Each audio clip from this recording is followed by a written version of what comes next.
दोस्तों, सुरेश आज अपने बिस्तर पर लेटा था। अचानक लेटे लेटे उसे अपनी उस पत्नी का याद आने लगता है जिसे उसने 5 साल पहले तलाक दे दिया था। न जाने क्यों उसे अचानक आज 5 साल बाद उसे अपनी पत्नी की याद आती है। वो हर उस लम्हे, हर उस बिताए हुए वक्त को याद करने लगता है जो उसने अपनी पत्नी के साथ बिताए थे। उसे आज अपनी पत्नी सपने में नज़र आने लगती है। हर वो जगह, नहर, बाग, बगीचा, वो रास्ते, जिन जिन रास्तों पर वो अपनी पत्नी के साथ गया था, घूमा था, वक्त गुजारा था, वो सारी चीज़ें आज उसे याद आने लगती हैं। दोस्तों, वो तड़प उठता है कि किसी भी तरह जाकर उसे अपनी पत्नी से मिलने का मन कर रहा था, मगर वो चूँकि रात का वक्त हो रहा था, पूरी रात अब वो करवट बदल बदल कर बस इस बात का इंतज़ार कर रहा था कि किसी तरह सुबह हो और वो अपने ससुराल जाकर अपनी पत्नी को देखे कि वो आज किस हालत में है। दोस्तों, सुबह होता है, वो जगता है, अपनी बाइक उठाता है और अपने ससुराल की तरफ निकल जाता है। दोस्तों, उसका ससुराल उसके घर से लगभग 60 किलोमीटर की दूरी पर था। दोस्तों, वह वहाँ पहुँचता है, पहुँचकर देखता है तो अब बहुत सारी चीज़ें वहाँ बदल चुकी थी। न वैसी दुकानें थीं, न वैसे अब कुछ लोग उसे नज़र आ रहे थे। दोस्तों, फिर भी वो एक चाय की दुकान पर बैठता है, कुछ देर चाय पीता है और चाय पीने के बाद उस गांव के अंदर चला जाता है, क्योंकि उसका ससुराल उस गांव के बीचों बीच था। दोस्तों, वो अपने ससुराल के पास पहुंचता है तो देखता है कि उसके ससुर एक चारपाई पर बैठे हैं और उसकी सास कुछ बैठकर सब्जियां काट रही थी। दोस्तों, वो उस घर के बाहर खड़ा होता है इस इंतज़ार में कि शायद उसकी पत्नी, जिसका नाम राधिका था, शायद वो बाहर निकले, शायद उन दोनों की नज़र मिल जाए और वो फिर से एक दूसरे के हो जाए। दोस्तों, घंटों वो खड़ा रहता है मगर राधिका नज़र नहीं आती है। तभी उस पर उसकी सास की नज़र पड़ जाती है। वो आती हैं और पूछती हैं, चूँकि सुरेश ने हेलमेट लगा रखा था और मास्क पहन रखा था तो उसे वो पहचान नहीं पाती हैं। वो पूछती हैं, क्या हुआ बेटा, तुम्हें कहाँ जाना है? तो वो बोलता है कि नहीं माँ जी, कोई बात नहीं, मुझे यहीं पर बगल में जाना है, चूँकि मैं गाड़ी चला चला कर थक गया था, इसलिए मैं यहाँ पर थोड़ा इंतज़ार कर रहा हूँ। दोस्तों, इतना कहने के बाद सुरेश वहाँ से आगे बढ़ जाता है। फिर वो वापस फिर उसी चाय की दुकान पर पहुँच जाता है, इंतज़ार करता है कि शायद किसी तरह राधिका नज़र आ जाए। उसकी नज़र राधिका पर नहीं पड़ती है। वो अब बेचैन हो जाता है, उसे लगता है कि शायद हो सकता है राधिका की अब शादी हो चुकी होगी, क्योंकि तलाक दिए हुए भी तो 5 साल बीत चुके थे। अब वो बेचारा क्या करे, न राधिका नज़र आती, न राधिका की कोई सहेली नज़र आ रही थी। उस बेचारे का अब दिल टूट चुका था, वो करे भी तो क्या। अब उसने सोचा कि अब लौट जाते हैं, यहाँ से क्या करें। दोस्तों, जब उसे राधिका अब नहीं मिलती है तो वो बेचारा वहाँ से लौट जाता है। दोस्तों, आगे क्या होता है इस कहानी में, बड़ी ही इंटरेस्टिंग, बड़ी ही दर्दनाक कहानी है। आइए जानते हैं, सुनते हैं पूरी कहानी को। इस वीडियो में आगे बढ़ने से पहले बस एक ही रिक्वेस्ट कि प्लीज़ मेरे चैनल को सब्सक्राइब कीजिए। दोस्तों, राधिका और सुरेश की शादी होती है। शादी के बाद वो दोनों बहुत ही ज़्यादा खुश थे, खुशी खुशी अपनी ज़िंदगी गुजार रहे थे। सुरेश मुंबई में काम करता है और राधिका उसी गांव में रहा करती थी। दोस्तों, सुरेश साल भर में 2-3 मरतबा ही घर आता था और राधिका इसी वजह से अपने मायके में रहती थी कि उसके माता पिता भी बूढ़े थे और ससुराल में उसके सास ससुर नहीं थे, तो वो रहती भी तो किन के साथ, तो इसीलिए वो अपने मायके ही रहती थी ताकि वो अपने माँ बाप की सेवा कर सके, क्योंकि उसके अलावा उनकी और कोई औलाद भी नहीं थी। दोस्तों, इसी बात का फ़ायदा उसके अब सुरेश के भैया भाभी उठाते हैं। चूँकि शादी से पहले सुरेश अपने कमाए हुए पैसे को अपने घर पर भेजता था, उसका इस्तेमाल उसके भैया भाभी बहुत अच्छी तरह से कर रहे थे। लेकिन जैसे ही शादी हो जाती है, अब सुरेश को कुछ पैसा अपनी पत्नी को भी देना था, इसीलिए अब उसके भैया भाभी सोचते हैं कि कहीं ऐसा ना हो कि धीरे धीरे सुरेश सारा का सारा पैसा अपनी पत्नी को देने लगे, तो उनके हाथ क्या लगेगा, उनके हाथ तो कुछ भी नहीं लगेगा। तो उन लोगों ने अब क्या किया कि सुरेश के ज़िंदगी में जहर घोलने का काम शुरू कर दिया। वो अब सुरेश को बहकाते थे कि तुम तो मुंबई में रहते हो, तुम्हारी पत्नी यहाँ गाँव में अपने मायके में रहती है, तुम्हें क्या पता कि वो तुम्हारे पीछे क्या गुल खिला रही है, उसका चाल चलन बहुत ख़राब है। हम लोगों ने कभी उसे किसी लड़के के साथ देखा, कभी किसी दूसरे लड़के के साथ आवारागर्दी करते देखा है। अपनी पत्नी को बहुत ज़्यादा तुमने छूट दे रखी है। दोस्तों, इसी तरह कुछ जितनी भी बुराइयां हो सकती थी उन लोगों ने बुराई की और उसके सुरेश के कानों में, सुरेश के दिमाग में ऐसा जहर घोल दिया कि लास्ट में सुरेश अपनी पत्नी को तलाक दे देता है। दोस्तों, वो बेचारी कुछ ना बोलती है, वो भी चुपचाप अपने मायके वापस चली जाती है। दोस्तों, अब चूँकि अब सुरेश मुंबई में ही रह रहा होता है, पत्नी तो उसकी अब थी नहीं उसके पास, तो उसने घर आना भी कम कर दिया। वो साल में एक बार ही घर आता था। वो सिर्फ पैसे हर महीने अपने भैया भाभी को भेज दिया करता था। दोस्तों, कुछ सालों के बाद अचानक एक दिन सुरेश का पैर टूट जाता है, उसका एक्सीडेंट होता है, उसका पैर टूट जाता है। उसने मुंबई में ही अपने पैर का प्लास्टर कराया, डॉक्टर से दिखाया, वहाँ दवाई ली। डॉक्टर ने कहा कि तुम्हें इलाज की ज़्यादा ज़रूरत नहीं, तुम्हें आराम करने की ज़्यादा ज़रूरत है, तुम आराम करो, अभी कुछ दिन कुछ काम नहीं करो। तो दोस्तों सुरेश सोचता है कि मैं घर चला जाता हूँ, घर से ज़्यादा आराम कहाँ मिल सकता है।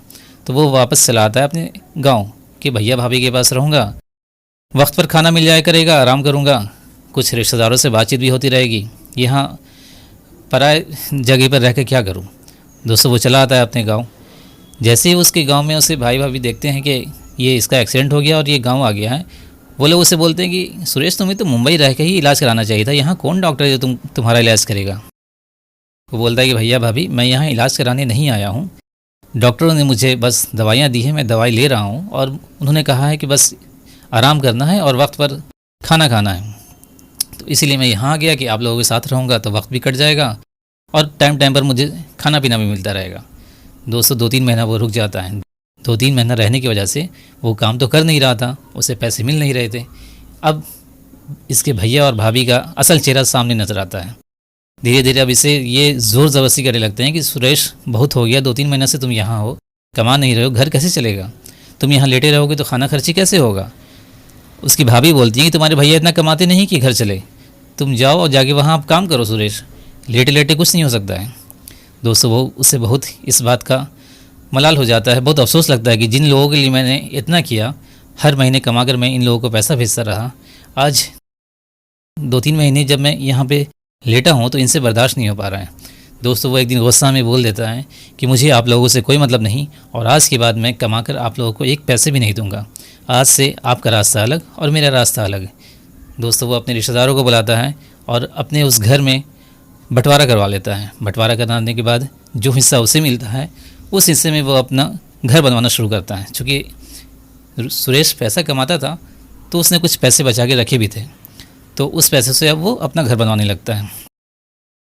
दोस्तों एक रात जब वो सुरेश अपने बिस्तर पर लेटा था तब उसे अपनी पत्नी की याद आ जाती है कि किस तरह वो अपनी पत्नी के साथ ज़िंदगी गुजारा करता था, क्या वो हंसी खुशी के दिन थे, कितनी प्यारी वो थी। मगर उसे लगता है, अब उसे एहसास हो जाता है कि ज़रूर कुछ ना कुछ उसके भैया भाभी ने ही जानबूझकर इन दोनों का रिश्ता तोड़वाया है। उसे अब वो बाग बगीचा, वो नहर, वो पोखर, जहाँ जहाँ उसने अपनी पत्नी के साथ वक्त गुजारे थे, वो सारी कुछ इसे याद आने लगती है।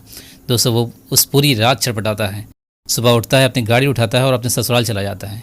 ससुराल जाकर जब वो अपनी पत्नी को खोजने की कोशिश करता है तो वो उससे नज़र नहीं आती है। जब वो वापस वहाँ से लौट रहा होता है दोस्तों कि अब तो लगता है मिलेगी ही नहीं, जब वो वापस वहाँ से उस गांव से वापस आ रहा था तब उसे अंदर से ऐसी आवाज़ आ रही थी, उसे लग रहा था कि कोई उसे आवाज़ दे रहा है कि मुझे छोड़कर कहाँ जा रहे हो, एक बार वापस आ जाओ, मैं तुमसे मिलने के इंतज़ार में कब से बैठी हूँ।